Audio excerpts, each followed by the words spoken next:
дохнут, они уже устали, но раз уж вы такие заводные, то мы тоже заводные, поверьте мне. Вот у нас вокалистка теперь разгорется, говорит, я еще одну песню хочу спеть для этого зрителя такого активного и горячего. Если можно, да. Русская народная песня, она давно не пелась, «Грушенька» называется.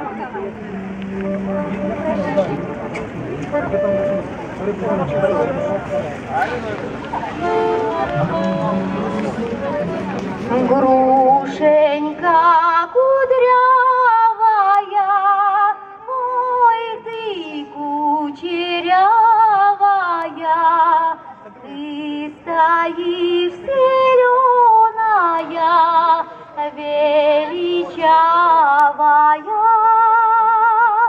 ты стоишь зеленая, величавая.